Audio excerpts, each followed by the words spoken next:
Os presento al profesor Hans Selye, la máxima autoridad que ha habido en el mundo en todo lo relacionado con el estrés. De origen húngaro, formado en Praga, se fue a la Universidad McGill en Canadá como ayudante de laboratorio y acabó siendo el jefe de todo el departamento de investigación después de los 25 años. Cuando hablas de estrés, hablas de Selye, porque Selye fue el gran descubridor de los mecanismos del estrés. Y os voy a contar un poco lo que pone aquí. Selye habla de que hay un momento en el que cuando una persona está homeostasis, que es decir, equilibrio, está en equilibrio y se encuentra con algo que lo vive como una amenaza, por eso se activa la alarma, una amenaza, y la amenaza no tiene que ser física, no tiene que ser que te encuentres con un tigre por la calle, puede ser la amenaza a sentirte criticado, la amenaza a sentirte avergonzado, la amenaza a sentirte humillado, ¿vale? O sea, amenazas emocionales, y él habla específicamente también de ellas. Observar lo que pasa. Se produce un intento de resistencia. La resistencia produce un enorme desgaste en el ser humano. Una enorme resistencia. Intentando contraatacar, pues tú más. ¿Sabes lo que digo? Pues tú más. O huir, yo quiero salir de aquí, me quiero esconder, o bloquearte. Son las tres formas de resistencia que utiliza el ser humano y también los animales. Y fijaros lo que dice Selye. Y bueno, lo dice y sabemos que es así. Pero el primero que dijo fue él. Cuando estás mucho tiempo en esta fase de resistencia, llegas a lo que se llama exhaustion stage, la fase de agotamiento, de breakdown, de hundimiento, y aquí es donde hay más posibilidades de que aparezca la enfermedad. Porque el organismo se ha agotado de tanto resistirse. Se ha agotado. O sea, imaginaros que alguien me está empujando y yo estoy así. Claro, después de un rato yo estoy que no puedo con el cuerpo. Lo bonito es ver cómo el encuentro afecta a esa fase del agotamiento.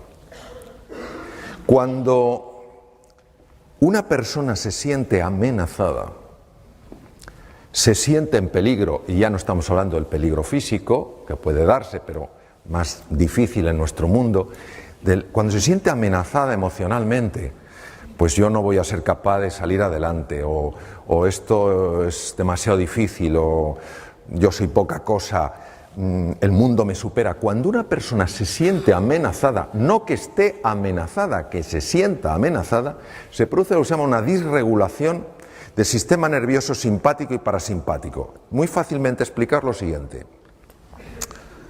Aparte del cerebro, cerebelo, la médula que todos conocemos, y de los nervios periféricos, los sensitivos, los motores, etc., hay toda una división importantísima. El sistema nervioso se llama sistema nervioso vegetativo o autonómico, porque siempre se pensó que iba, entre comillas, a su bola.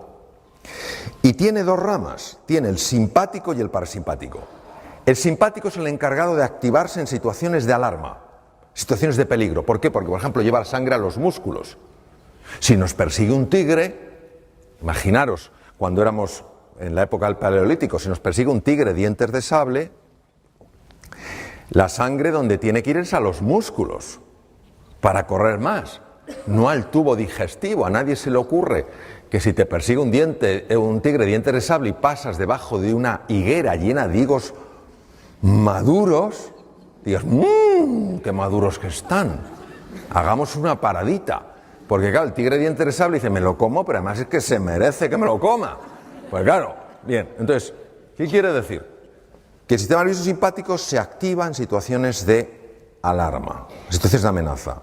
Por tanto, cuando alguien se siente amenazado, los dos sistemas, simpático y parasimpático, que están perfectamente regulados, para estar atento y a la vez relajado, ya no estás relajado, ya estás en situación de amenaza. ¿Cuál es el impacto de esto? El impacto de esto, de la hiperactividad del sistema nervioso simpático, es muy conocido. Y os voy a contar una historia que yo viví para que sea más claro de entender, y sobre la propia historia, que es una historia que yo la viví cuando estaba en mi práctica clínica, hace ya unos años, pues nos va a dar mucha luz para entender luego lo que ocurre en el cuerpo. Un día llega a mi consulta una mujer, pongo una Margarita porque se llamaba Margarita, llega a mi consulta una mujer alta, rubia, con gafas, con cara afable y que llevaba un sobre de hospital, un sobre plástico blanco de hospital, muy grande porque recuerdo perfectamente cómo iba así. Y entonces mi enfermera llama, entra, levanta el sobre, me lo deja caer y todavía me acuerdo del ruido que metió al caer. Han pasado muchos años. Me mira a los ojos y me dice, doctor, no puedo más, ayúdeme por favor. Digo, bueno, cuénteme, ¿qué le pasa? Dice, mire doctor, llevo 3 años con un dolor de estómago horroroso. Me han hecho de todo, le traigo todas las pruebas, una cosa así, le traigo todas las pruebas, estoy con omeprazol, ¿sabes lo que es omeprazol? Como decían los hermanos Mayo, bienvenidos al club, ¿sabes? Estoy con omeprazol, con 40 miligramos de omeprazol, entonces no existía el lansoprazol, pantoprazol, solo existía el omeprazol, que era una medicación que te dejaba el 90% del estómago sin secreción. Dice, no me encuentran nada, me han hecho de todo, pero yo no puedo seguir viviendo así. Dice, Margarita, tengo que echar una ojeada a las pruebas. Y sí, doctor, estuve 1 hora, y estoy acostumbrado a ver esas pruebas, claro. Estuve 1 hora viendo aquellas pruebas, todo normal. ¿Sabéis lo que son las endoscopias? Eso de abra la boquita que no se va a enterar. Sédeme, por favor. Yo recuerdo una vez, yo todas las pedía con sedación. Me acuerdo una vez que me viene un enfermo y me dice, me viene primera vez a la consulta y me dice, doctor, si usted me va a pedir otra endoscopia, prefiero que me abra en canal. Una cosa tremenda. Bueno, total, la última endoscopia, Margarita, hacía 2 meses, todo normal. Lo veo, sí, todo normal. Y entonces empiezo a darle vueltas al tema. Yo iba ya estudiando esto años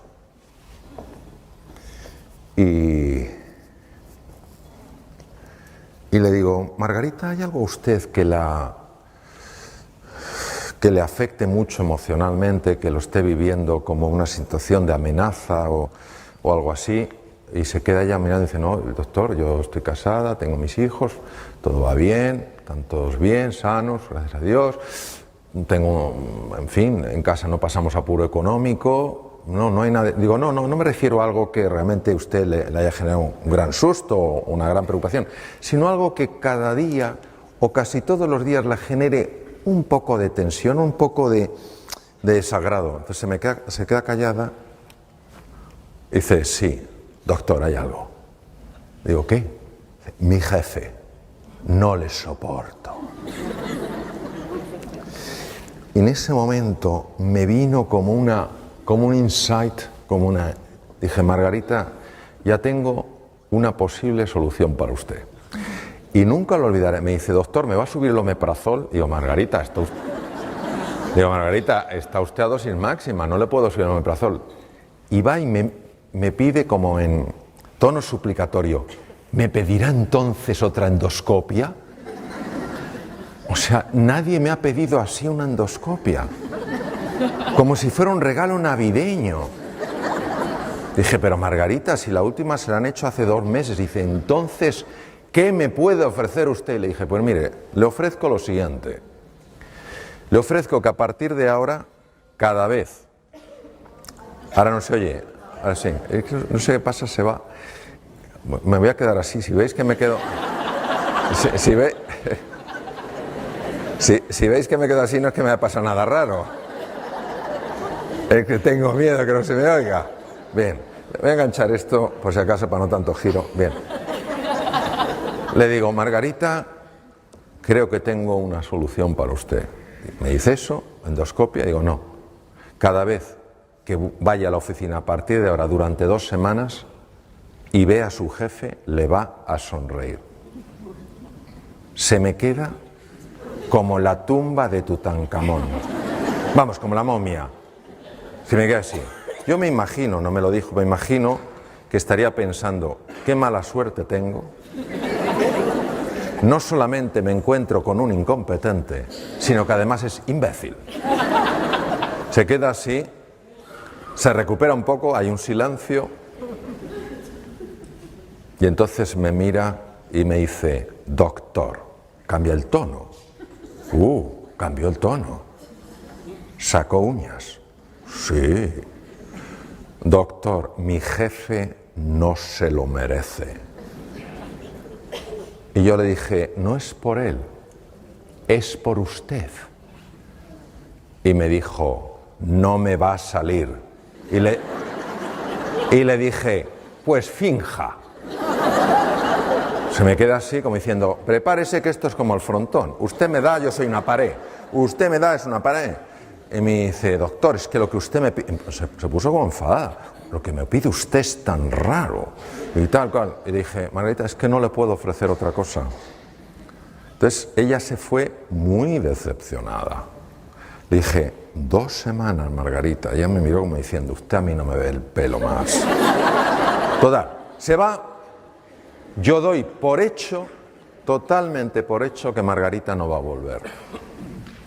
A las 2 semanas, yo de tanto quirófanos, consultas y tal, pasan 2 semanas, pasan 15 días, estoy sentado de nuevo en la consulta, en el mismo sitio, mi enfermera tiene la lista de los enfermos y tiene preparadas las fichas, pero yo normalmente ella va entrando y va saliendo, busca al enfermo, lo trae y ya me da la ficha, eso.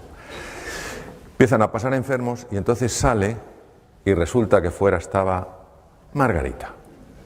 Entra mi enfermera, maravillosa, se llama Pilar, y Margarita desde fuera, antes de entrar, me mira y me dice, hola doctor. No había entrado en la consulta yo. Hola Margarita, que me acordaba. Doctor, si no lo veo, no lo creo. Yo, entre Margarita. Aquí hay una historia que usted me va a contar. Se sienta y digo, cuénteme Margarita. Dice, doctor, lo primero que quiero decirle es que ya no me duele nada el estómago. Dice, pero le voy a contar todo el proceso porque le va a interesar. Y yo, desde luego. Suelte, cuénteme. Dice, mire, yo salí de aquí, entonces para y dice, doctor, primero, segundo le voy a decir una cosa, es usted un médico bastante raro, ¿eh? Y le dije, sí, eso me han dicho. Dice, bueno, le cuento. Yo salí de aquí pensando que era una estupidez lo que me había dicho. Pero no sé por qué decidí probarlo. Total, me había dicho 2 semanas. Dije, lo voy a probar, voy a experimentar, a ver si lo que me ha dicho ese loco funciona. Digo, cuénteme. Dice, mire, el primer día, tuve que utilizar todos los músculos del cuerpo para esbozar una tenue sonrisa. Pero conforme fue pasando el tiempo, algo cambió. Me fue más fácil la sonrisa, pero han pasado así cosas muy interesantes. Digo, cuénteme. Dice, la primera de ellas es que usted no sabe lo que mi jefe ha cambiado. Dice, es otro. No le reconocería. Otro. Mucho más amable, mucho más humano. Otra cosa, no sé qué le ha pasado. Algo en su casa se ha debido arreglar, no sé qué. Otro. Dice, lo segundo, como le digo, doctor, es que se me ha quitado por completo el dolor de estómago, pero no me he quitado el omeprazol hasta que usted no me lo dijera. Me dice, pero sí, me he quitado el Almax. Ella no me había dicho que tomaba Almax. ¿Sabéis los que son los sobrecitos del Almax? Bueno, el sobrecito Almax, ella se lo bebía como quien bebe un vaso de agua. Entonces en la oficina todo el mundo la veía tomándose el Almax. Dice, doctor, entonces como dejó de dolerme el estómago a los pocos días, y ni siquiera le había hecho el Almax, y el Almax lo toma todo el mundo, el omeprazol no me lo quité, pero el Almax sí. ¿Y sabe lo que ha pasado, doctor? Le digo, ¿qué? Que mis compañeros se han dado cuenta y se han acercado a mí y me han preguntado, Margarita, ¿ya no tomas Almax? Y yo les he dicho, pues no. ¿Y eso? Pues que me he encontrado con un médico que me ha dicho 2 cosas y se me ha quitado el dolor de estómago. Va, me mira y me dice, doctor, prepárese que le viene toda la oficina. Entonces, el tema es...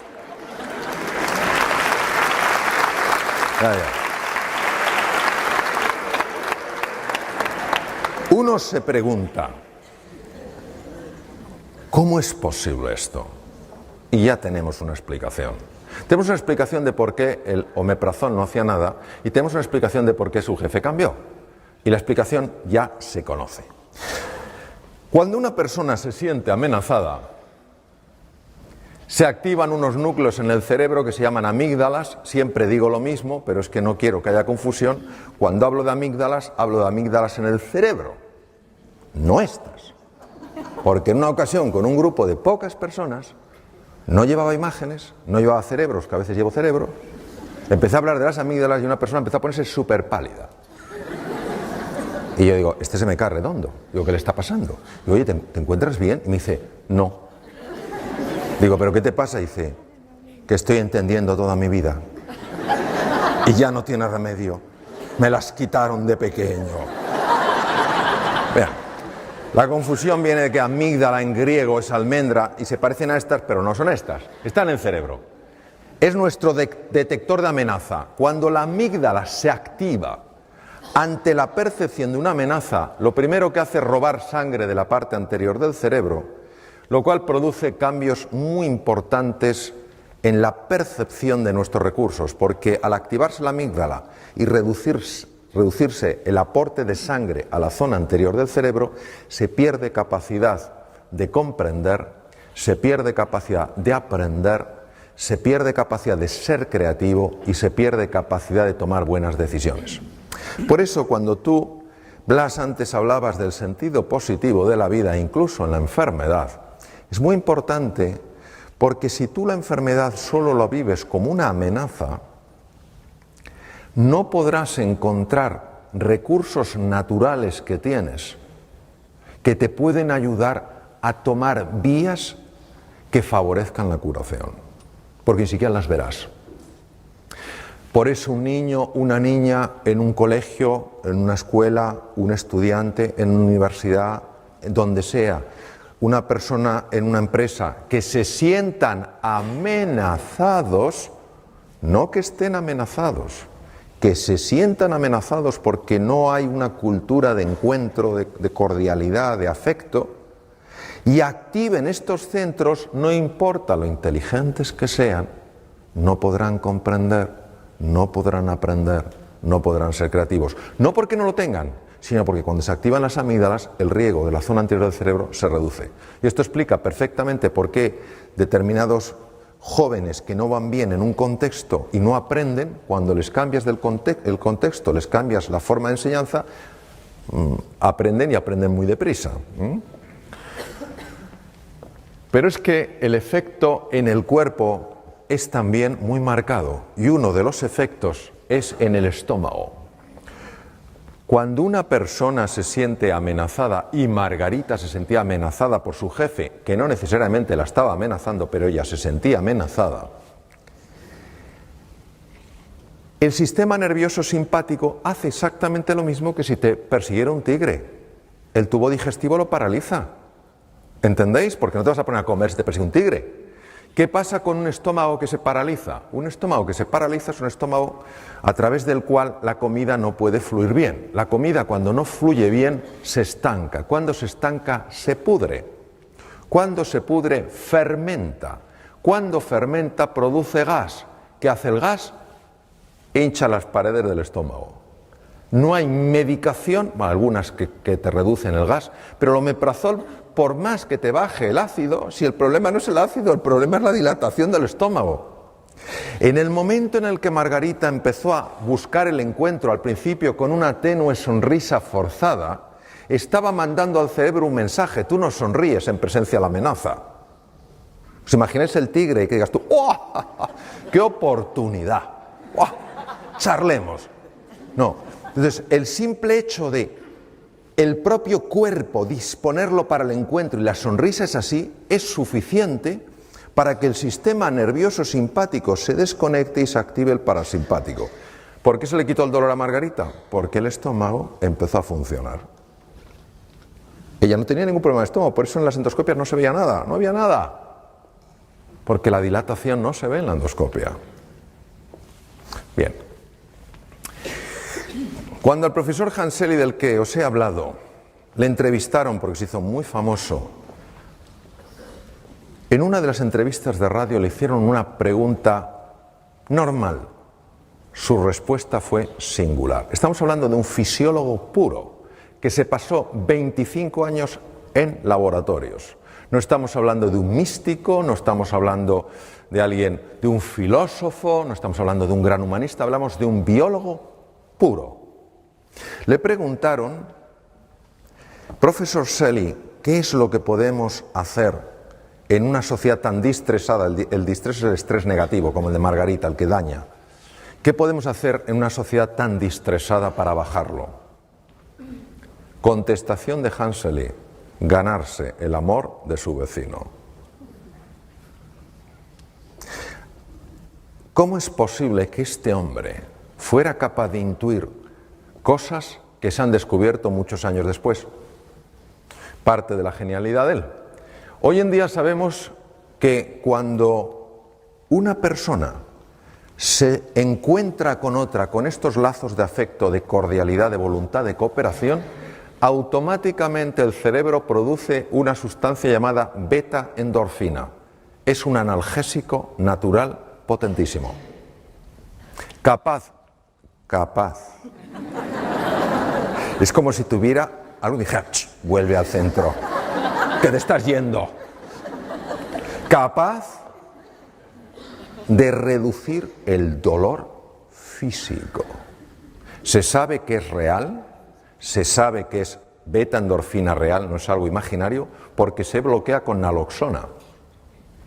Es decir, verdaderamente está bloqueando una molécula. Es decir, el ser humano en el encuentro experimenta menos dolor. Imaginaos el impacto que tiene esto en medicina. Tiene un impacto tremendo. Yo trabajo en un tema con niños con patologías malignas y esto es una cosa que estamos trabajando muchísimo. Hasta qué punto el encuentro, el sentirte apoyado, etcétera, verdaderamente tiene un impacto en la reducción del dolor, ¿no? Bien, pero lo siguiente que tampoco sabía el doctor Selly, pero lo intuyó, fue que cuando dos seres humanos tienen esa voluntad de encontrarse, esa voluntad de cooperar, esa voluntad de colaborar, se libera en sangre una hormona llamada oxitocina. Las damas que estáis aquí diréis, esta hormona es mía. Yo soy mujer, yo he dado a luz, la lactación, todo lo que es el parto, la oxitocina, sí, pero también la tenemos los hombres y mujeres. La oxitocina es la hormona que se llama la hormona del amor, porque cuando tú te conectas con un ser humano, amistad, amor romántico, amor filial, lo que quiera, agape, amor como elección, la oxitocina protege naturalmente contra la enfermedad. Es un protector, por ejemplo, un protector del corazón y baja las cifras del LDL, del Low Density Lipoprotein, el colesterol, digamos, que se llama colesterol malo. Este es uno de mis maestros, el profesor Richard Davidson, dirige el centro más sofisticado en el mundo de imagen cerebral en relación a estados de silencio, estados meditativos, etc. Y él ha demostrado a través de un ejercicio, se llama META, un ejercicio muy utilizado en el mundo del Namaste, que cuando una persona visualiza, como decías tú, Blas, visualiza el afecto, primero hacia sus seres queridos, luego a los menos queridos, y hace lo que puede con los nada queridos, pero hace ese esfuerzo. Él ha observado, es el primer científico en el mundo que lo ha podido observar, ha observado que la parte anterior del cerebro, que si os acordáis es la que se bloquea cuando la amígdala se activa, ¿os acordáis? Pues resulta que empieza a crecer en grosor, aumenta la neuroplasticidad, la formación de nuevas neuronas y es capaz entonces de neutralizar el miedo. Luego quiere decir que el antídoto natural del miedo es el amor, no es el valor, es el amor. Cuando la amígdala, que estaba activada, se desactiva, la parte anterior del cerebro puede funcionar bien. Claro, esto tiene unas implicaciones enormes. Porque quiere decir que una persona que se siente amada, que se siente querida, es una persona que intelectualmente va a funcionar mejor. Y una persona que se siente humillada, que se siente avergonzada, que se siente empequeñecida, intelectualmente va a funcionar peor. Porque esos estados de ánimo están afectando al funcionamiento de su cerebro. Estas otras cosas las que se ha demostrado, otros investigadores, que cuando una persona se siente amenazada, los dos lados del cerebro no se llevan bien. Sabéis que tenemos dos hemisferios, ¿verdad? Es como una nuez, el izquierdo y el derecho. Pues se ha visto que cuanto más amenazada se siente una persona, más lateralización se produce, es decir, menos hablan entre sí los dos hemisferios. ¿No os parece que lo lógico sería que ya que tenemos dos hemisferios, por lo menos se lleven bien? Parece de cajón. Pues no, se llevan mal. ¿Cuál es el problema? El problema es que el lado izquierdo, el hemisferio izquierdo, es muy bueno en unas cosas. Es muy bueno en razonamiento lineal. Esto me lleva a esto, esto me lleva a esto, esto a esto. Es muy bueno organizando, es muy bueno estructurando, es muy práctico, muy organizado, muy fiable en eso. Pero el hemisferio derecho es mucho más imaginativo. El hemisferio derecho además es el que tiene más conexión con el cuerpo físico. El hemisferio derecho es la puerta al inconsciente.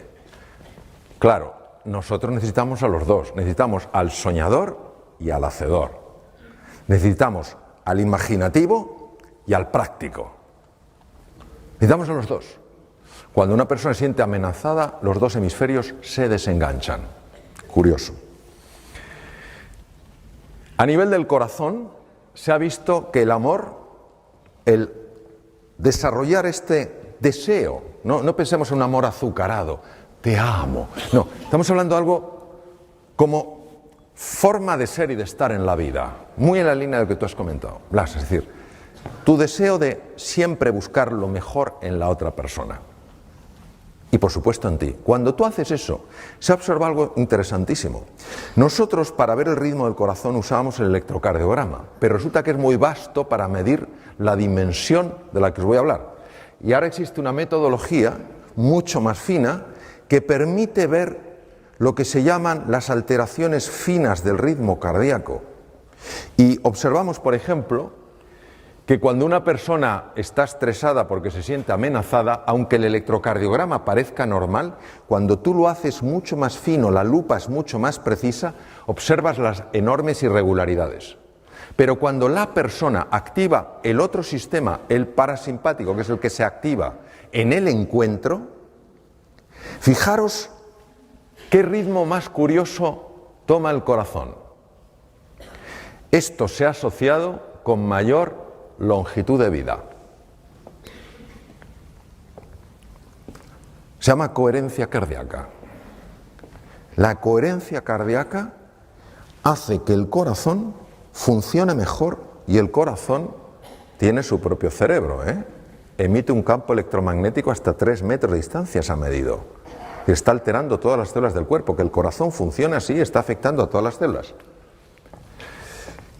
El sistema parasimpático, que es el sistema del encuentro, opuesto al simpático, no es que el parasimpático sea bueno, es que cuando este está demasiado activo, ya hemos visto lo que pasa, la sensación de amenaza. Cuando el parasimpático empieza a dominar un poco el juego, aumenta la capacidad de hacer frente a las infecciones, porque se potencia el sistema inmune.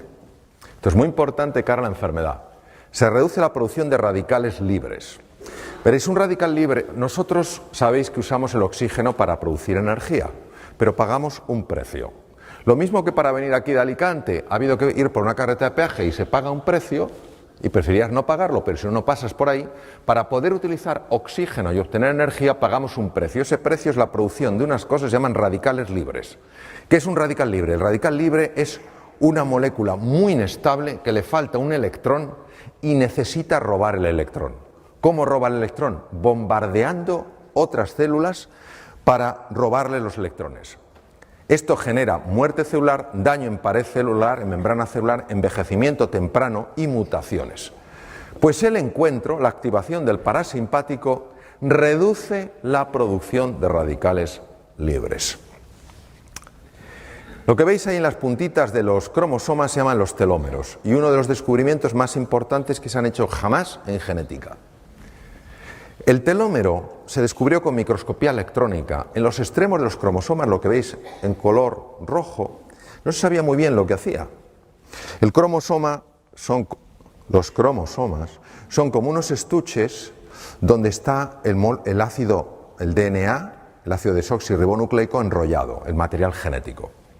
Cada vez que una célula se divide, tiene que duplicar los cromosomas para que a cada célula hija vaya el mismo número de cromosomas. En ese proceso el telómero se adelgaza. Si el telómero se adelgaza más allá de un cierto nivel, la célula ya no se puede reproducir. Si no se puede reproducir, una vez que esa célula llegue a su tiempo de vida, se muere. Es decir, la base del envejecimiento y la destrucción de los tejidos.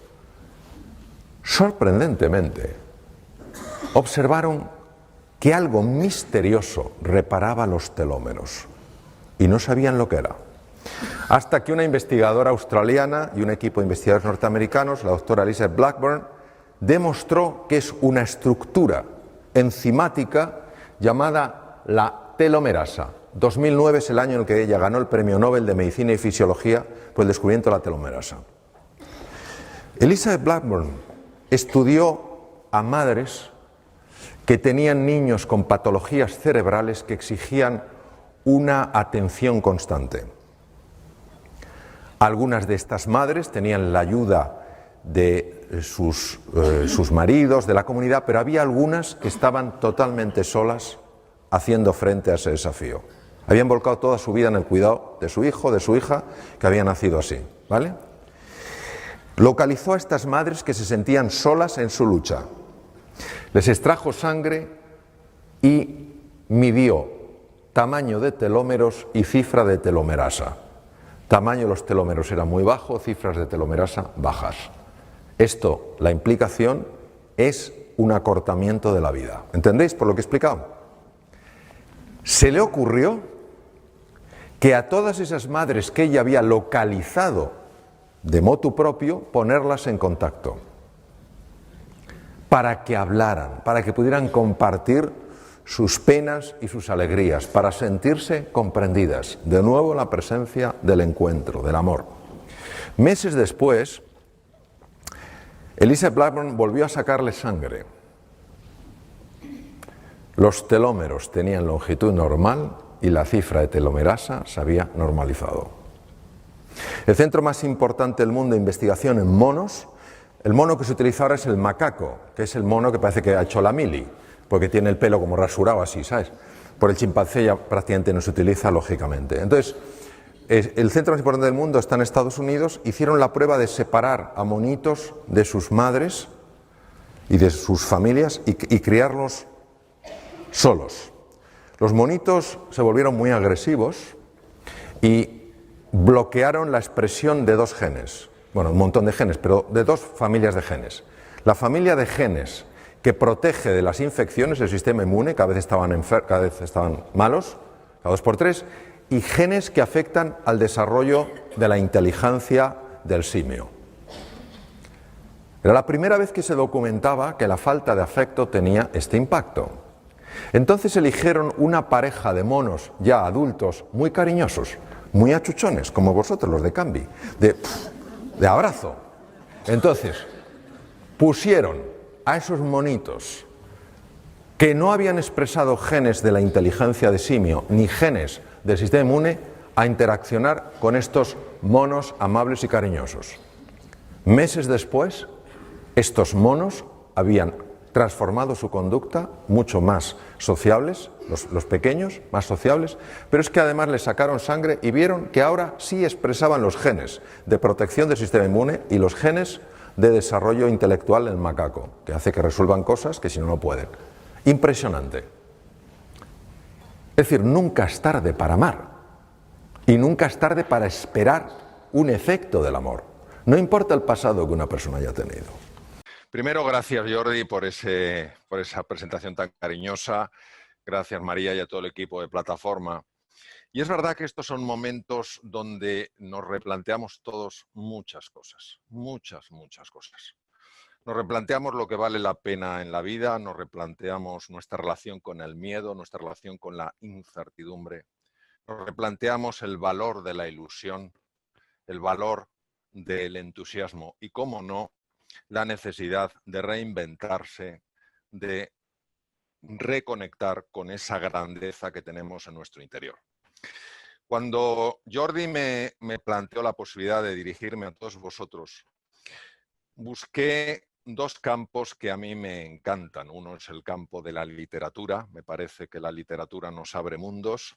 Gracias a la imaginación podemos volar no solo a momentos de la historia ya pasados o que todavía ni siquiera han llegado, movernos en el mundo del espacio sin ningún tipo de restricción. Por una parte esto, el amor a los libros, el amor a la literatura, y por otra parte mi amor por el arte. Sobre todo por la escultura, por encontrarme con estas figuras que de alguna manera resuenan en nuestro interior y que reflejan pues algo que por alguna razón resuena de forma muy profunda en nuestro interior, en nuestra naturaleza más profunda. A mí me admira fundamentalmente Michelangelo Buonarroti. Michelangelo Buonarroti era un hombre que era capaz de aunar tres grandes capacidades. La primera capacidad, la capacidad de querer con intensidad. La segunda capacidad, la capacidad de imaginar lo inimaginable. Y en tercer lugar, la capacidad de crear lo que nunca nadie antes había creado. Él quiso en un momento determinado expresar el amor profundo de una madre por su hijo. Y ese sentimiento, esa necesidad tan profunda de expresar algo tan hermoso como el amor, le llevó a albergar en su corazón algo que era la pietà. En su imaginación fue capaz de ver en un bloque de mármol de Carrara.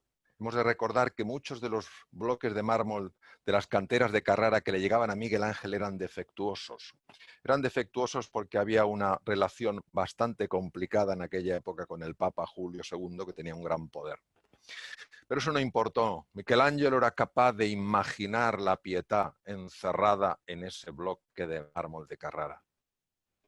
Y se puso manos a la obra, este escultor incansable, apasionado, y extrajo esa escultura de la piedra. Por eso yo creo, cuando pienso en reinventarse, en el concepto de reinventarse, pienso en sacar esa escultura maravillosa que cada uno de vosotros tenéis en vuestro interior. Y es precisamente en los momentos de desafío, en los momentos de cambio, en los momentos de incertidumbre donde más importante es reconocer quiénes somos en realidad. No somos un bloque de mármol tosco y fracturado. Somos una maravillosa escultura deseando despertar. No somos un tablón de madera. Somos un tablero de ajedrez. No somos una tosca pieza de madera, somos un maravilloso violín. Y este es el concepto de reinventarse. Reinventarse es sencillamente aflorar la grandeza que hay en tu interior precisamente cuando más lo necesitas. El primer personaje de todos estos personajes, he extraído frases para ponerlas en el libro. El primer personaje es Darwin. Darwin, un hombre fascinante, no solo en sus descubrimientos, sino en su evolución, tiene esta frase que todos conoceréis, o muchos conoceréis: no es la especie más fuerte ni la más inteligente la que sobrevive, sino la que mejor se adapta. Esto tiene que ser una fuente enorme de inspiración para aquellas personas que habéis perdido muchas cosas en esta situación tan complicada, en esta pandemia. Habéis perdido seres queridos, habéis perdido negocio, habéis perdido posibilidades de expansión, habéis perdido proyectos, habéis perdido clientes. Y os sentís débiles, os sentís tal vez con menos fuerza.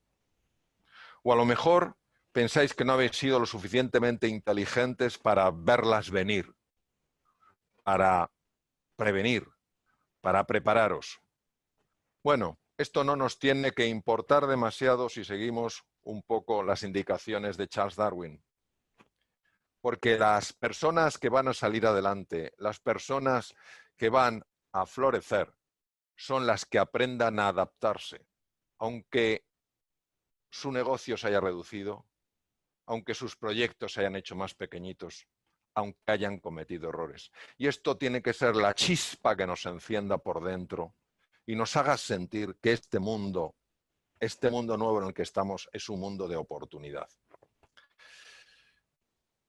La segunda persona es Sigmund Freud. En la ciudad de Viena tuve la ocasión de visitar su despacho, su casa en Viena, un día muy frío, un día que estaba nevando, y tuve esta sensación de lo que era entrar en el mundo oculto del inconsciente.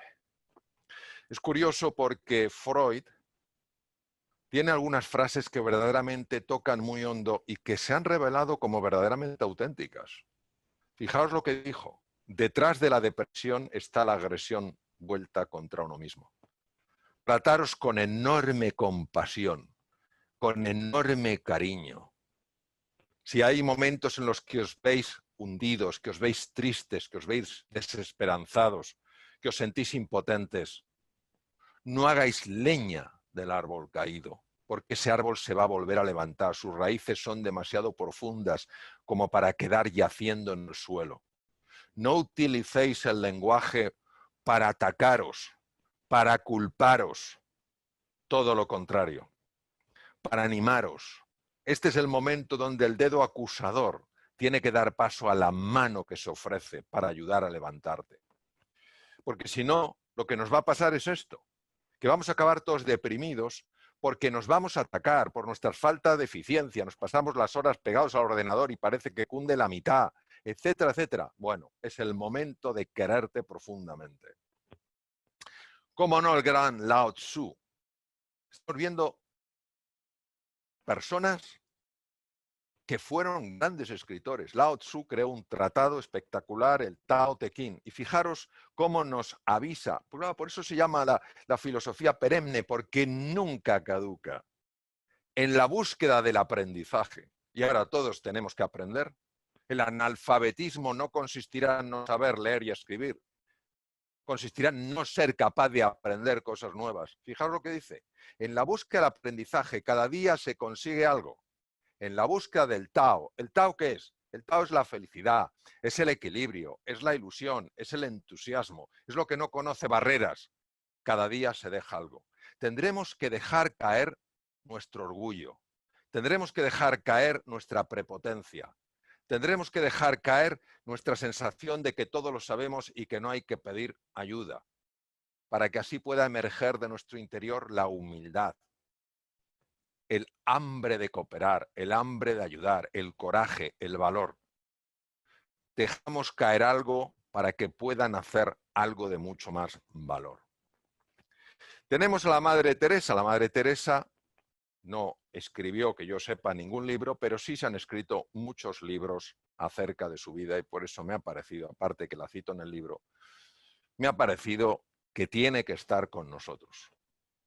Porque una monja de la que dijo un obispo que era tan tonta que era incapaz de saber encender una vela y que montó lo que ella montó en un entorno como Calcuta, tiene algo que decirnos en este mundo complejo, incierto, ambiguo y volátil en el que todos estamos.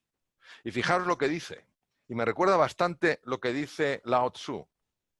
Algunas cosas no se comprenden aprendiéndolas, sino dejando que nos aprendan. Somos mucho de cerrar la mano, del puño, de controlar, del estatus, de lo mío, de mi gente, del control, del poder. Y la Madre Teresa nos anima a abrir la mano del encuentro, de la generosidad, de la ayuda mutua. Y es curioso, con lo que sabemos hoy del funcionamiento del cerebro humano y sobre todo del inconsciente, que cuando somos capaces de actuar así hay fuerzas, vientos mágicos que de alguna manera nos mueven y nos presentan oportunidades recursos que previamente ni sabíamos que estaban. Basta leer algunos escritores como Goethe para darse cuenta de hasta qué punto se ha reflejado esto, de hasta qué punto han conocido esto. Esta es una escultura, es un bronce que está en Copenhague, de uno de los más grandes filósofos que han existido, Søren Kierkegaard. Fijaros lo que dice, la profundidad de sus palabras, porque en este mundo tan superficial, donde todo va a ras del agua, donde todo es el tener, el tener, el tener, y el ser que habita en la profundidad es olvidado, fijaros la profundidad del mensaje de Søren Kierkegaard. El ser humano, todos nosotros, somos una síntesis de lo temporal y de lo eterno, de lo finito y de lo infinito. Si el universo está a nuestro favor, ¿quién estará en contra? Como decía Paulo Coelho, si el universo confabula a tu favor, pero hay que dejar un espacio para que penetre. Si nos cerramos, si nos sentimos incompetentes, si caemos en la desesperanza, ¿cómo vamos a permitir que en las grietas de la dificultad pueda penetrar la fuerza de eso que también somos, lo eterno y lo infinito? ¿Cómo no William Shakespeare? Basta leer un poco a Shakespeare para darse cuenta del conocimiento tan profundo que tenía este hombre de la naturaleza humana. Cualquier cosa que leamos, Otelo, Hamlet, Macbeth, cualquier cosa, reflejan aspectos muy hondos de esos personajes que habitan en el corazón del ser humano. Y fijaros qué preciosa esta frase. El amor no es amor si se altera cuando hay una alteración. Si nuestro amor por los proyectos queridos, si nuestro amor por la vida, si nuestro amor por sacar adelante a nuestra familia se altera porque hay un virus diminuto que nos está haciendo la vida difícil, entonces hay otro nivel de amor que podemos explorar. Un nivel de amor superior, un nivel de amor transformador. Y cómo no el gran Hermann Hesse, con libros de semejante calado, donde puedes extraer fragmentos de sabiduría en cada página de sus libros. Y él hablaba del compromiso. Vamos a ver, esto es como el embarazo. No conocemos ni conoceremos a ninguna mujer que esté medio embarazada. O estás embarazada o no estás embarazada. Es digital. El agua a la altura, al nivel del mar, hierve a 100 grados. No hierve a 99. A 99 no mueve nada, pero a 100 grados te puede mover turbinas sumamente potentes, sumamente pesadas. En ese único grado te lo juegas todo. Eso es el compromiso. Las personas comprometidas se levantan siempre, una vez más, de las que se caen. Porque cada vez que se caen, y todos nos hemos caído unas cuantas veces y nos seguiremos cayendo, en lugar de quedarse mirando al suelo, se quedan mirando al horizonte. Y este gran erudito, este gran conocedor también de la naturaleza humana, dijo, para que surja lo posible es preciso intentar una y otra vez lo imposible. ¿Pero esto qué significa? ¿Qué palabras más raras? ¿Qué paradoja más sorprendente? No, todos lo sabéis, todos lo sabéis. Yo, por ejemplo, para mí, hace años, cuando era joven, un adolescente, era imposible literalmente el inglés. No entendía nada, me ponía a leerlo y no comprendía nada. Es como si mi cerebro lo rechazara todo. Pero tenía tantas ganas de aprender. Intuía que había tal mundo encerrado que si se abría me permitiría acceder a espacios para mí imposibles, que seguí. Un mes, otro mes, otro mes, otro mes, otro mes, otro mes, y nada, todo era imposible, no se me quedaba nada. Parecía que mi cabeza era de corcho. Y un buen día pasó lo que dice Hesse. empecé a absorber como una esponja. Y si eso me ha pasado a mí, le puede pasar a cualquier persona. Entonces, no nos olvidemos de esto. Claro que hace falta comprometerse para sacar los proyectos adelante. Claro que hace falta ese grado, poner el alma en ese grado. Pero también hace falta acordarse de que tú eres la unión entre lo finito y lo infinito. De que hay vientos mágicos que cuando tú te comprometes y estás entusiasmado, estás entusiasmada, pueden hacer que aparezcan recursos insospechados que hallan en tu camino. Y voy a terminar con un escritor que me parece verdaderamente inspirador. No he encontrado ninguna escultura de él, he encontrado alguna pintura, pero esto estaba dedicado a la escultura y entonces yo que soy una persona que siento una gran reverencia por el mundo del espíritu y para mí la creación, la naturaleza es la escultura de ese espíritu, me ha parecido que poner a este joven Juan Salvador Gaviota volando sobre el mar podía ser un buen final, un buen término a esta breve exposición. Y Anthony de Melo decía, aquellos que deliberan exhaustivamente, es antes de dar un paso, se pasan la vida sobre una única pierna. Es decir, tendremos que tomar todos, sin excepción, decisiones con poca información, con insuficiente información. Dejaros guiar por la intuición. Es un tesoro que todos tenéis. Muchas gracias.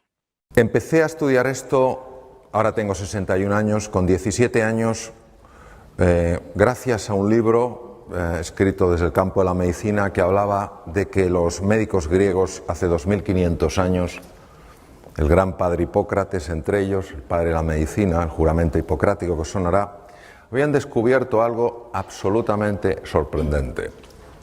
Habían descubierto que se podía curar con las palabras. Nosotros que entendemos que las palabras son, bueno, pues cosas para comunicarnos, nos cuesta muchas veces en nuestra ceguera mental darnos cuenta de que las palabras abren o cierran mundos. Los griegos hace 2500 años se dieron cuenta de eso. Se dieron cuenta que la conversación, la interacción entre los seres humanos abría espacios de curación física. En aquella época esto era una auténtica proeza, porque imaginaros lo poco desarrollada que estaba la medicina, la cirugía, y que un grupo de personas cayeran en esto, cayeran en la cuenta que verdaderamente la conversación podía tener tal impacto en la salud, es algo verdaderamente notorio. Movido por esto empecé a estudiar este fenómeno, empecé a buscar información que conectara la mente y el cuerpo, pero en aquella época no existía nada, no se había publicado nada. Busqué bastante porque todavía la medicina negaba no desde la negación dura y inflexible, sino desde que no se le ocurría que el cuerpo y la mente estuvieran conectados. Pero por fin encontré un artículo norteamericano que hablaba precisamente de esto, de una ciencia que es la psiconeuroendocrinoinmunología, que empezaba a mostrar que los procesos mentales afectaban al sistema inmune, que es el sistema de defensa del cuerpo, todos hemos oído hablar de él, nos defiende frente a bacterias, virus y tumores. Fui tirando del hilo y, bueno, tiré tanto del hilo que hace 12 años yo vi que ya tenía que dar un salto. Ya no podía estar con el nivel de cirugía con el que estaba y con el nivel ya de investigación y temas de esos en el que estaba. Y decidí dejar la cirugía, me reinventé, proceso muy difícil de entrada por el vértigo después de una cirugía de tantos años y una consulta muy grande, pero estoy sumamente agradecido y gracias, entre otras cosas, a ese salir de mi zona de confort, pues hoy tengo la suerte de estar con vosotros y con vosotras. Vamos a hacer un viaje juntos, entonces voy a pedir que pongáis la posición del cuerpo que pondríais para un viaje fascinante. Los que estáis de pie también se puede tener un viaje fascinante de pie, ¿a que sí? Bien. Vamos a hacer un viaje fascinante, obviamente no un viaje hacia afuera, vamos a hacer un viaje hacia adentro, que son los más fascinantes. Porque los de fuera, bueno, es raro que nos... Es difícil... Me ha quedado ahora mejor. Es que yo creo que cuando muevo el cuello voy a tener que estar así. Bueno, los viajes fascinantes, una de las cosas que tienen es la capacidad de sorprendernos. Y no hay nada que nos pueda sorprender más que el viaje interior. Porque el viaje exterior muchas veces, oye, pues ves cosas y dices, ah, qué bonito, qué edificio, te impresiona, pero yo creo que lo que te sobrecoge es el ser humano, lo que te sobrecoge es la naturaleza. Lo que se te sobrecoge de repente es ese atardecer que yo veía desde el aeropuerto de Alicante, ¿no? Eso es lo que te sobrecoge. Bien. A ver, sí. Eso es. Esto es de lo que vamos a hablar, lo tenéis en el programa, vamos a hablar de la magia que hay al otro lado del espejo. Soy muy aficionado a la mitología, mi último libro es un libro sobre la mitología y el despertar humano. Y el espejo es el espejo de Narciso. Narciso en la mitología griega era aparentemente un joven guapísimo, un joven absolutamente... con todo lo que una persona puede tener de atractivo, pero era muy arrogante, era muy soberbio. Él se sabía muy guapo porque todas las doncellas suspiraban por él. Y un día entró en el bosque, pero claro, Narciso en aquella época no se usaban tanto espejos, o sea, el espejo de hoy en día pues tiene su origen hace muchos años, pero en aquella época la fábula tiene tanto poder porque no había espejos, es decir, Narciso por alguna razón nunca se había contemplado. Él estaba sorprendido de que tuviera tanto efecto en las mujeres. Un día entró en un bosque y había una ninfa que se llamaba Eco porque la diosa Hera, la mujer y hermana de Hércules, se había enfadado con Eco y le había dejado una voz de tal manera que todo era un eco. Si decía hola era hola, hola, hola, hola, hola, hola, hola. Y entonces Eco vio pasar a Narciso, que se metió en aquel bosque, inmediatamente se enamoró de él y salió con los brazos abiertos pues para encontrarse con él. Y Narciso directamente la despreció. Ella se retiró sollozando al bosque y él encontró algo que nunca había encontrado, encontró un pequeño estanque. Y al asomarse en el estanque se vio reflejado. Se enamoró tanto de sí mismo que quiso atrapar la figura. Se lanzó al agua intentando atraparla y se ahogó. En ese estanque mítico, aparecía una flor, que era un narciso, que recordaba de alguna manera el paso de Narciso por allí. Pues todos somos de alguna manera Narciso, no porque algunos seamos especialmente guapos, que sabemos que no lo somos, pero sí porque todos a veces nos creemos que somos un poco más que el vecino. Un poco más listo, un poco más santo, un poco más sabio, un poco mejor formado. Y esta arrogancia, este no mirar más allá del espejo tiene enormes repercusiones. Lo que se perdía Narciso era una visión más amplia de la realidad. Cuando Narciso miraba y se veía reflejado, solo podía verse a sí mismo, estaba totalmente centrado en él y era incapaz de ver a nadie, ni siquiera a Eco. A Eco no es que la despreciara, a Eco es que la ignoraba. ¿Hay mayor desprecio que no hacer aprecio? ¿Hay mayor desprecio que ser un mueble? Que estés en un sitio, a lo mejor un sitio modesto y que nadie que pase te saluda. Nadie te desprecia, pero tampoco te muestran aprecio. Es muy interesante lo que la medicina ha ido observando, lo que se ha ido descubriendo en distintos campos sobre el impacto que tiene esto. Y por eso nosotros en nuestro viaje de aventura, en nuestro viaje de descubrimiento, vamos a ir más allá del espejo. Ir más allá del espejo no solo es profundizar, ir más allá de nuestra propia imagen, trascenderla, ir más allá, sino también ampliarla para poder ver a Eco y a tantos seres humanos que hay a nuestro alrededor. Esto que veis aquí es absolutamente incomprensible, pero es una de mis grandes pasiones. Tú ves esto y dices, esto es una cosa que no tiene sentido. Esto se llama el ojo mágico. Y si entrenas la mirada desde esta distancia, me cuesta más, si entrenas la mirada te darás cuenta de que toma 3 dimensiones, aparecen 4 planetas, un delfín en 3 dimensiones y una tortuga. Esto es así, se llama así. Miradlo, podéis encontrar muchas figuras en montones de... hay libros y tal y cual, entonces tienes que adiestrar la mirada y llega un momento en que se hace 3 dimensiones y lo que no tenía sentido lo tiene todo. Vamos a ver cosas que para la mente no tienen sentido, pero que para la vida lo tienen todo. Es decir, hoy vamos a aprender a mirar de una manera especial para ver en 3 dimensiones. Aquello que vale la pena ver en 3 dimensiones. Porque cuando tú ves, yo me puedo quedar mucho tiempo mirando estas cosas, porque cuando ya tienes habilidad, que no es cuestión más que dedicarle tiempo, es que son figuras tan bonitas y dices, no es posible, o sea, estoy viendo 3 dimensiones y parecía que no había nada. Bien, vamos a hablar de los 2 elementos que en mi experiencia personal he visto que son los que nos ayudan a ir más allá del espejo, a ir más allá de nosotros mismos. Uno es el encuentro. ¿Qué es el encuentro? Lo veremos. Es hallarte con la otra persona. Es decir, dejas de ser el centro de un círculo y se crea una elipse que tiene 2 círculos, tú y yo. Como decía Martin Buber, eso es un nosotros. Vamos a ver el impacto del encuentro en muchas cosas, en el funcionamiento del cerebro humano y en la salud. Y vamos a ver el enorme impacto que tiene el silencio.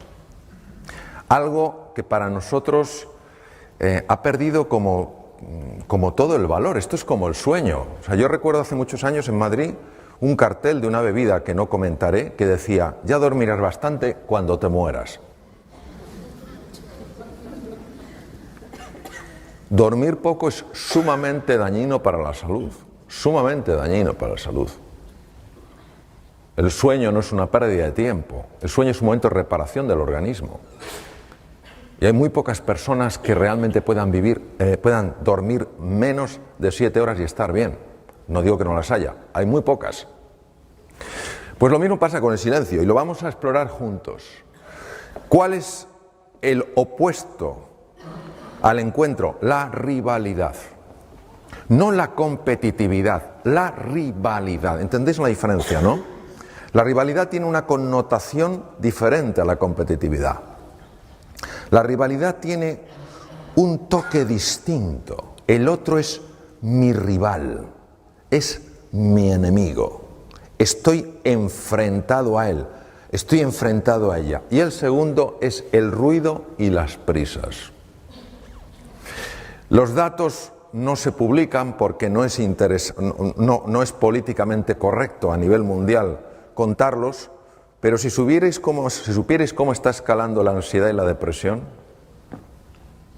Hace no mucho me invitaron a un programa de televisión de una determinada comunidad autónoma y me dijo el periodista, doctor, quiero que se prepare para la primera pregunta que le voy a hacer, porque no es fácil de contestar. Cuénteme, ¿por qué en esta comunidad autónoma se consumen 7 millones de envases mensuales de ansiolíticos y antidepresivos, que es el mismo número de habitantes de la comunidad? Y dije, porque esto no es la comunidad suya, es el mundo entero. Las prisas y el ruido mental enferman. El silencio sana. Y vamos a ver por qué. Porque esto si lo dices, pues está muy bien, pero si lo soportas, desde la ciencia por lo menos le podemos dar otra pensadita.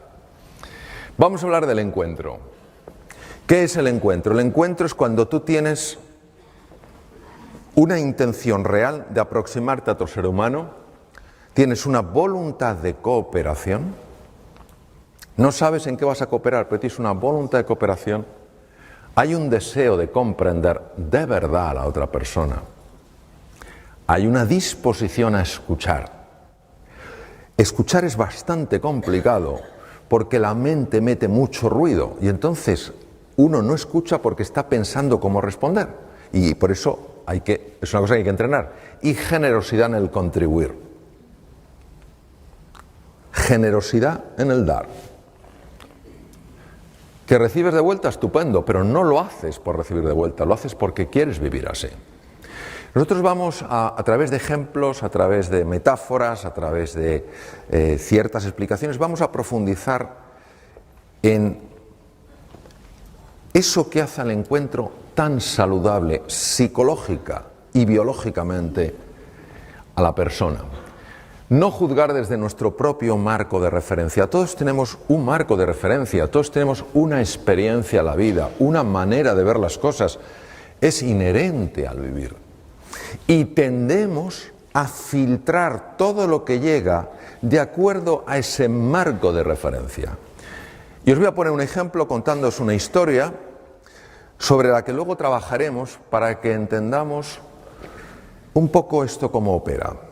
En la antigua Roma hay una historia que dicen que había un senador llamado Casio, que era muy admirado por su sabiduría, por su cultura, por sus conocimientos. Y era todavía más admirado desde que hacía poco tiempo, pocos años, se había casado con la mujer más hermosa de toda Roma y además la más rica. Esta mujer además le había dado un hijo varón, que sin duda sería su heredero, y claro, les parecía que este hombre todo lo hacía bien, era culto, era inteligente, en los debates en el Senado era siempre el que decía la cosa más relevante, se había casado por una mujer por la que suspiraban todos los romanos, encima una mujer con un gran patrimonio, en fin, lo tenía todo. Pero resulta que Casio anuncia que se divorcia de Helena, su mujer. En ese momento, algo pasa en el Senado. Empieza a haber un tumulto, empiezan a comentar entre ellos, empiezan a cuchichear.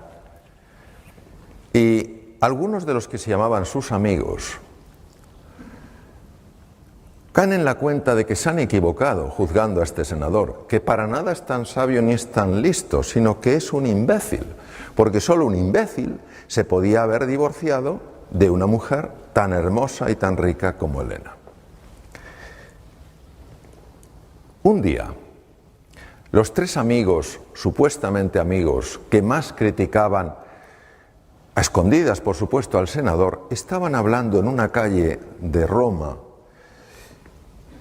precisamente de eso, de nuevo, casi hasta disfrutando en su crítica a ese hombre al que habían tomado como tan inteligente y que había demostrado, por el contrario, ser tan torpe. Y no se dieron cuenta, porque estaban tan metidos en su conversación, que el senador, por pura casualidad, iba bajando por la calle. El senador, al verles a los tres, a sus tres amigos, se alegró muchísimo. Pero como veía que estaban como haciendo una piña, pensó que hablaban de algo muy personal y se acercó con prudencia. No empezó a gritarles, ¿qué tal estáis?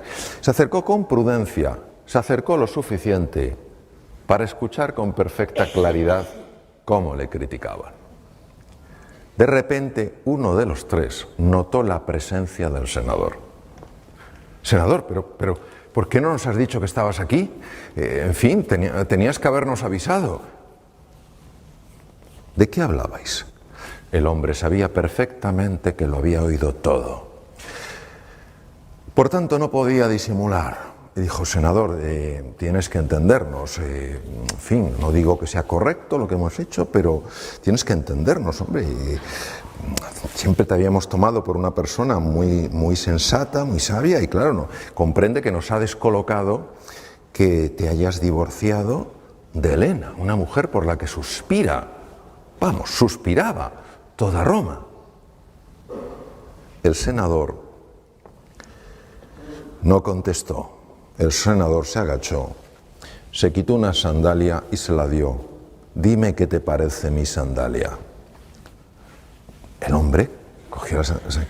¿Qué tiene que ver la sandalia, senador? Esto no tiene nada que ver con lo que hablamos. Tú simplemente dime qué te parece mi sandalia. El hombre, sin comprender muy bien aquello, tomó aquella sandalia, empezó a observarlo y tocó una piel tan suave que jamás antes había tocado nada igual. ¡Qué piel! pero qué suavidad, cómo se desliza la mano.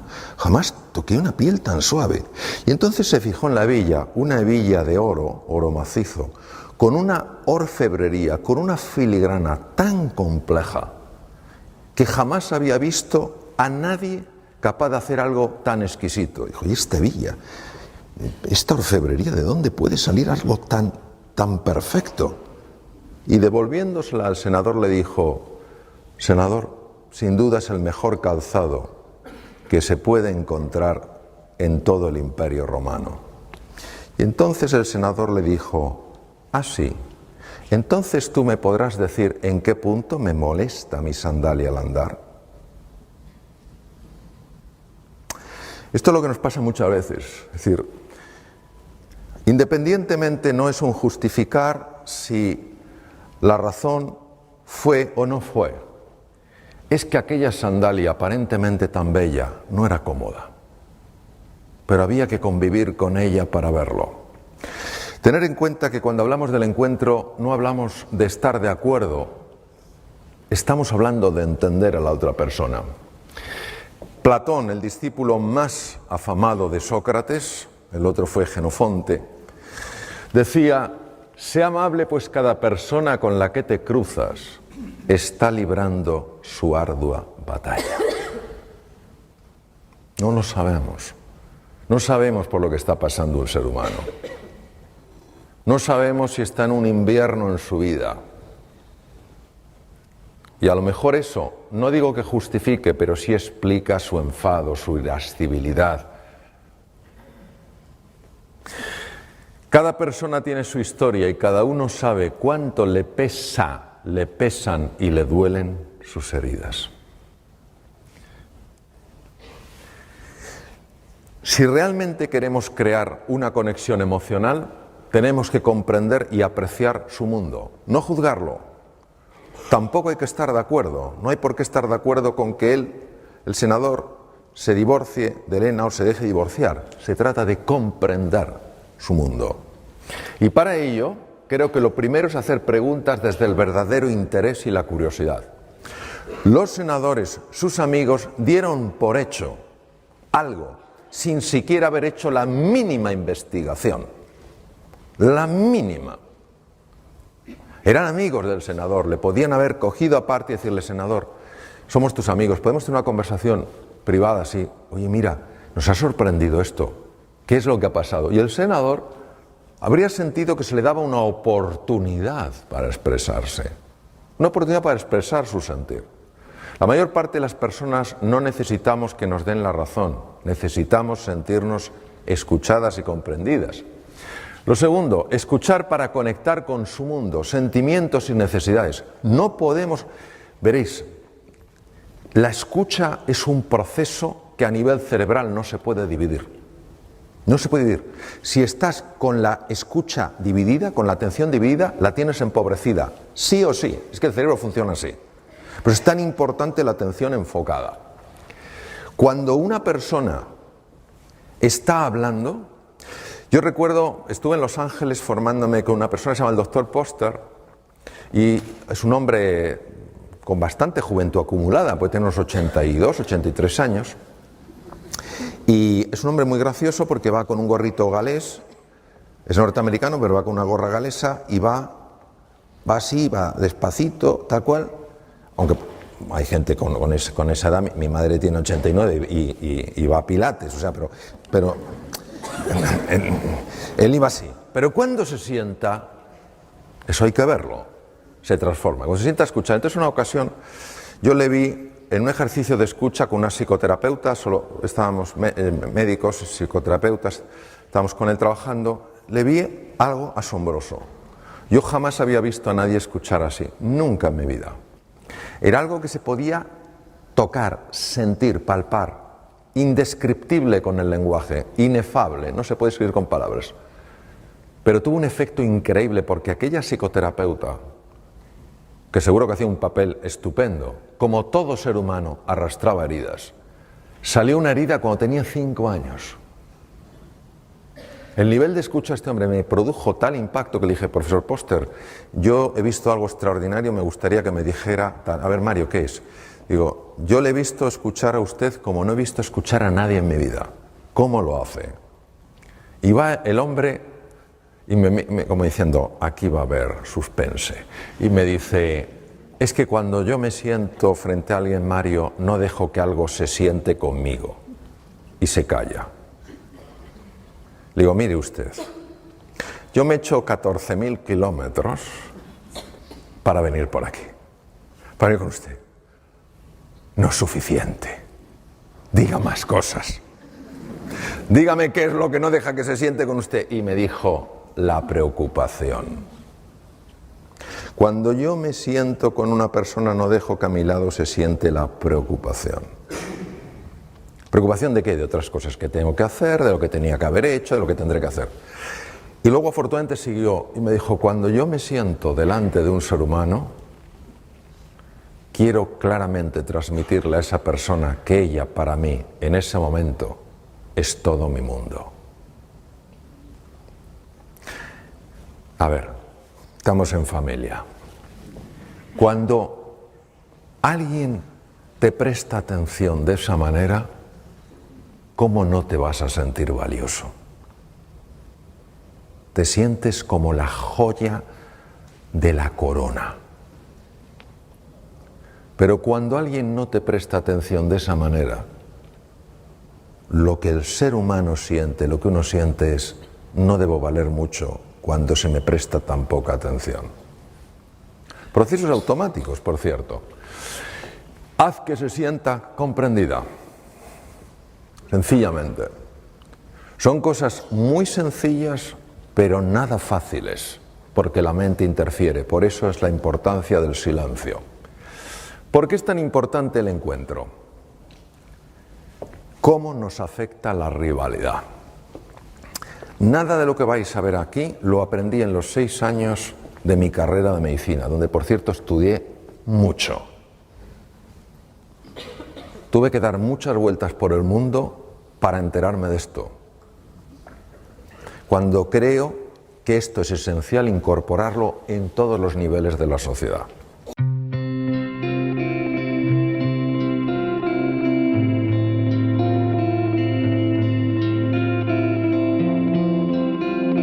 ¿Cómo están? Soy la doctora Carmen Alegría. Me identifico sobre todo con la alegría y hoy estoy especialmente alegre de poder seguir charlando con alguien que además de colega considero un maestro. Doctor Mario Alonso Puig, bienvenido de nuevo. Muchas gracias, doctora Alegría, muchas gracias. En los anteriores vídeos hemos hablado del camino del despertar, inspirado en tu último libro. Hemos hablado del poder curativo del amor y yo te propongo un tema que a mí me parece apasionante, que es el propósito vital. ¿Te parece si charlamos un poco del propósito vital? Cuéntame, yo estoy convencida de que tú sí sabes cuál es tu propósito vital. Cuéntame de qué paradigmas tuviste que desprenderte para poder descubrir tu propósito y poder utilizarlo como brújula. Bueno, primero me gustaría dar una definición de lo que yo entiendo el propósito vital, ¿eh? Porque muchas personas que nos siguen y que también están en este viaje de crecimiento están buscando su propósito vital, ¿no? El propósito nos es revelado, esa es mi experiencia. Es decir, no es fruto de que tú intelectualmente empieces a pensar, a ver, hacia dónde tengo que dirigir mi vida, qué es lo que me tiene que mover. Te es revelado. Entonces, si te es revelado, tú tienes que tener la disposición a poder oír ese mensaje, porque ese mensaje te va a llegar antes o después. Y todos estos mensajes pueden tener distintas formas, pero todos tienen la misma raíz. Es como un poliedro, una figura geométrica, tiene distintas caras, pero es una única figura. El propósito vital responde a una pregunta: ¿para qué estoy en este mundo? No por qué estoy, sino para qué estoy. Y tú vas a descubrir que estás para despertar y ayudar a otras personas a despertar. Vas a descubrir que estás para reconocer tu verdadera esencia, tu auténtica grandeza y ayudar a otras personas a reconocerlo. Es decir, no estás para vivir para ti, sino para vivir para los demás. Y cuanto más vivas para los demás, más estás más estarás viviendo para ti. Porque somos vasos comunicantes, ¿no? Entonces, Hay personas que su para qué lo encontrarán a través de la escultura, a través de la escritura, a través de la enseñanza en un colegio, en una universidad, a través de la medicina, como fue en nuestro caso. A veces el para qué lo encontrarán a través de una enfermedad. A veces el para qué lo encontrarán a través de una pérdida. Pero todos encontraremos nuestro para qué.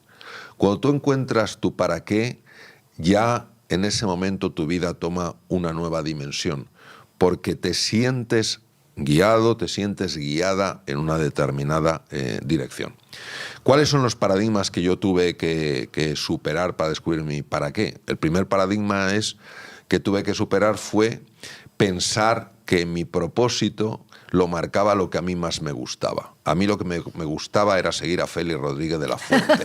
Él era mi héroe. Lo que me gustaban eran los animales. El mío también. Mi pasión era la etología, la zoología. Esa era mi pasión.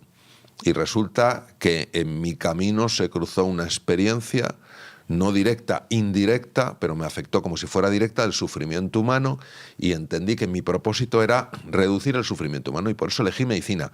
No se me había pasado nunca por la cabeza. El primer paradigma que tuve que superar fue eso, que el propósito me he revelado, y que lo que me he revelado a lo mejor no es lo que me gustaría a mí que me fuera revelado. El segundo paradigma que tuve que superar fue con la ayuda de este libro escrito por el profesor Lain Entralgo de Historia de la Medicina, Relación Médico-Enfermo, cuando de alguna manera entendí que la génesis de las enfermedades físicas no era solo física, que también era mental y relacional. Y entonces tuve que seguir una vía paralela a la de la formación médica para intentar entender cómo conectar con mis enfermos. El tercer paradigma que tuve que superar fue cuando sentí de nuevo la llamada a dar un salto muy difícil, que era dejar la medicina, dejar la cirugía después de 26 años y dedicarme por completo a transmitir esto que he ido viendo, a escribir sobre ello y a investigar.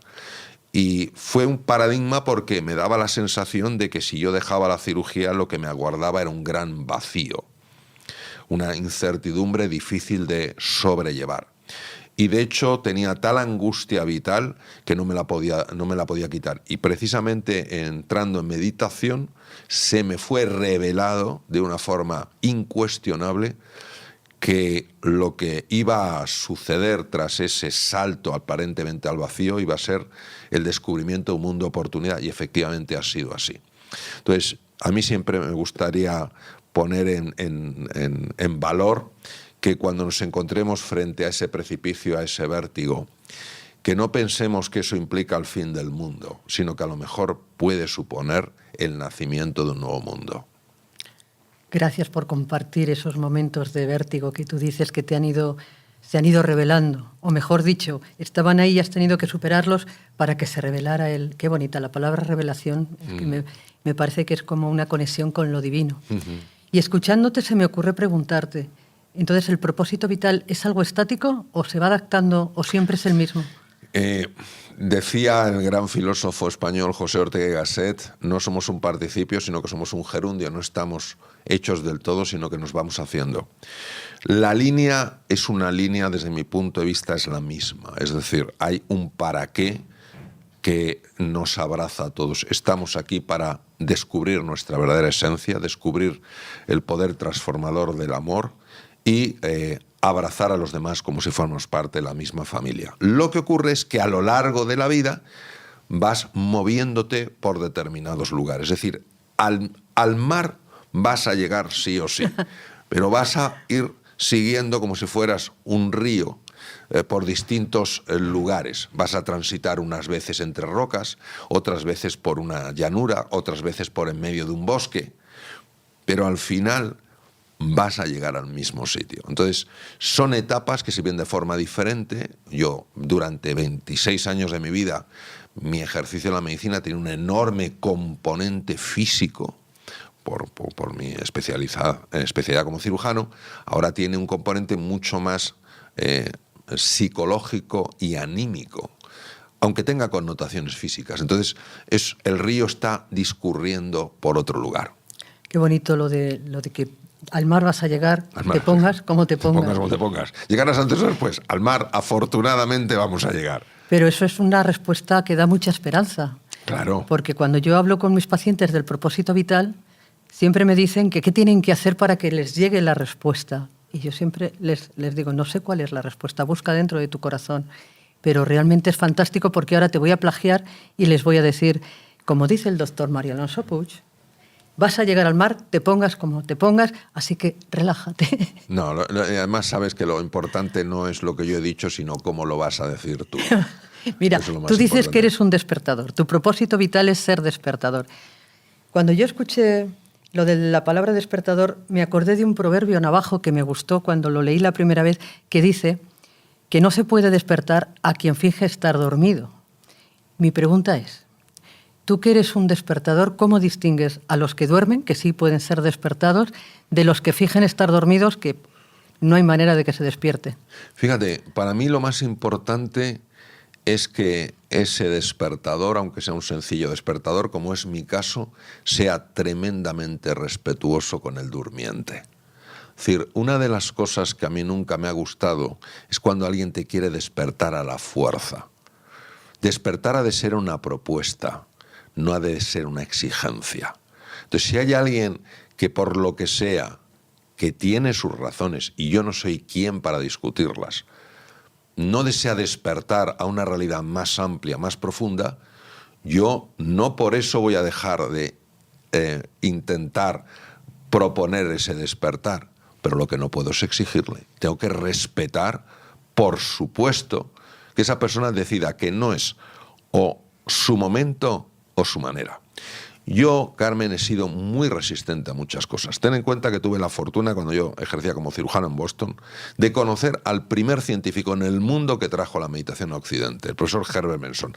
Era cardiólogo en un hospital que está enfrente del mío, en la misma universidad. Yo llevo más de 30 años conectado con la meditación, y sobre todo cuando yo le conocí a él. La resistencia que he puesto a meditar, lo he intentado, decía, no funciona, no funciona. ¿Por qué no funciona? No porque no funcione, sino porque yo no lo dejo funcionar. Si alguien me hubiera intentado forzar, yo ahora no practicaría la meditación como claro que la practico. Cada uno tiene su tiempo. Nosotros podemos hacer propuestas y quien quiera seguir dormido o quien quiera fingir que está dormido está en su derecho por completo. Yo no soy quien para llevarle a otro sitio porque creo que es lo que le conviene. Si no tengo ni idea del mundo que está experimentando esa persona, pues lo que tengo que hacer es respetarlo. Eso no quiere decir que me calle un mensaje si creo que le puede ayudar, pero no quiere decir que yo intente imponer ese mensaje. Qué fantástico que hables de respetar los tiempos, porque está muy de moda que lees un libro o escuchas una charla, ahora que tenemos las redes sociales y tantos vídeos que nos llegan así, que ves alguno y que siempre tienes a alguien que dices, esto lo tienes que ver porque te va a ayudar, sin darte cuenta de que cada uno tiene su tiempo, su momento, su inspiración, y que lo que suscita a ti ese vídeo que a lo mejor te llega al corazón, pues el otro, como tú dices, está mirando hacia otra dirección y en ese momento no tiene sentido. Qué bien que hables de respeto. Tú fíjate, poniendo el ejemplo que yo creo es muy bueno que acabas de poner, Carmen, tú fíjate la diferencia de decir lo mismo de dos maneras diferentes. Tienes que ver ese vídeo porque no sabes cómo te puede ayudar en la vida, no sé qué tal cual, a decir, oye, he visto un vídeo que me ha cambiado la vida, me ha ayudado a vivir con más alegría, me ha ayudado a vivir con más ilusión, me ha ayudado a vivir con más esperanza. Entonces la otra persona te dirá, oye, ¿cuál es ese vídeo? Esa es la invitación. Claro, Esa es la invitación. Volvemos a la importancia del lenguaje. Claro, claro. Fíjate, tú ves una película maravillosa. Tú normalmente dices, tienes que ver esta película. No dices, he visto una película que es una pasada. ¿Cuál es? ¡Pum! Es que nos gusta mucho el imperativo. Ah, sí, nos gusta tienes mucho. que hacer. Nos gusta mucho decirle a la otra persona lo que tiene que hacer y nosotros hacemos lo contrario. Por eso sí, somos muy... recuerdo en un programa que llevé a cabo de mindfulness, que había personas que estaban como muy contentas y querían enseguida decirle a los demás, y les dije, no, Tú vive de esa manera, tú vive con mayor sosiego, con mayor tranquilidad, y ya se acercarán los demás. Sí, Ya sí. se acercarán los demás a preguntarte qué es lo que qué es lo que estás haciendo para tener esta paz, esa tranquilidad. Y entonces tú lo puedes compartir. Hay que tener mucho cuidado con esto porque enseguida uno se puede poner un calificativo que antes hablábamos tú y yo, antes de esta conversación, que no nos gusta, que era de experto. Soy un experto. Como soy experto te voy a decir lo que tienes que hacer. Oye, el mundo está lleno de expertos. Y la verdad es que luego la realidad es que expertos, pocos. Retomando el propósito. ¿Tú crees que cuanto más cerca estamos de nuestro propósito vital o cuanto más acorde vivimos hacia ese propósito, estamos más cerca también de la felicidad? Por supuesto, por supuesto. O sea, todo aquello que te acerque a quien eres, te acerca a la felicidad. Porque la felicidad está en el ser, no en el tener. El tener viene de fuera, la felicidad viene de dentro.